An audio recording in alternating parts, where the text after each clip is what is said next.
ಜಾಗದಲ್ಲಿ ಅತ್ಗೆ, ಇದೇ ಜಾಗದಲ್ಲಿ ಇಲ್ಲೇ ಇಲ್ಲೇ ನನ್ನ ರತ್ನವನ್ನ ಕಳ್ಕೊಂಡಿದ್ದು.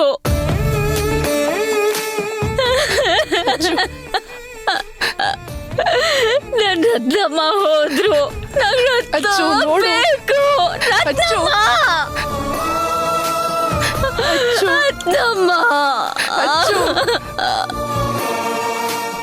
ನನ್ ಕೈಲ ಆಗ್ತಿಲ್ಲ ಅತ್ಗೆ. ಇಲ್ಲಮ್ಮ ಅಚ್ಚು, ಹಾಗನ್ಕೋಬೇಡ. ಅವ್ರ ದೇವಸ್ಥಾನಕ್ಕೆ ಹೋಗೋಣ ಅಂತ ಕರೆದ್ರು, ನೀನ್ ಅವ್ರ ಜೊತೆ ಬಂದೆಮ್ಮ. ಇಲ್ಲ ಅತ್ಗೆ, ನನ್ಗೋಸ್ಕರ ಒಪ್ಕೊಂಡ್ ಬಂದ್ರು ಅದ್ಕೆ. ನಾನ್ ಚೆನ್ನಾಗಿರ್ಲಿ ಅಂತ ಕರ್ಕೊಂಡ್ ಬಂದ್ರು. ಆದ್ರೆ ನಾನು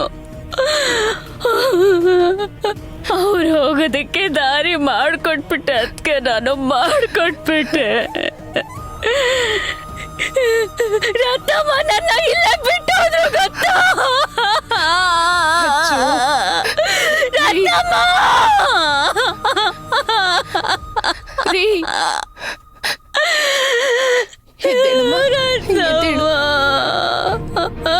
ರತ್ನಮ್ಮ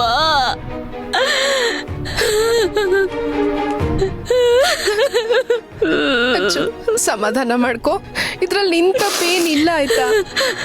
ಇಲ್ಲ ಅದ್ಗೆ, ನಾನು ಹೇಗ್ ಸಮಾಧಾನ ಮಾಡ್ಕೊಳ್ಳಿ? ನಾನೇ ರತ್ನಮ್ಮನ ಇಲ್ಲಿ ಕರ್ಕೊಂಡ್ ಬಂದಿದ್ದು. ನನ್ನಿಂದನೇ ಇವತ್ತು ಅವರಿಲ್ಲ, ನನ್ನಿಂದನೇ. ಇಲ್ಲ ಅಚ್ಚು, ನಿನ್ ಮೇಲೆ ನೀನ್ ಯಾಕೆ ಅಪವಾದ ಹೊರಿಸ್ಕೊಳ್ತಾ ಇದೀಯಾ? ರತ್ನಮ್ಮ ಅವ್ರಂದ್ರೆ ನಿನಗ್ ಪ್ರಾಣ ಅಂತ ಗೊತ್ತು. ನಿನ್ ನೋವು ಅರ್ಥ ಆಗತ್ತೆ ಅಚ್ಚು. ಇಲ್ಲಿ ನೋಡು. ಈಗ ನೀನ್ ಸಮಾಧಾನವಾಗಿದ್ರೇನೆ ಅವ್ರ ಆತ್ಮಕ್ ಶಾಂತಿ ಸಿಗೋದು. ಅವ್ರು ನಿನ್ನ ಮಗಳು ಅಂತಿದ್ರಲ್ವಾ? ಹೌದು ರತ್ನಮ್ಮ, ನಿಮ್ಮ ಆತ್ಮಕ್ಕೆ ಶಾಂತಿ ಸಿಗ್ಲಿ ರತ್ನಮ್ಮ.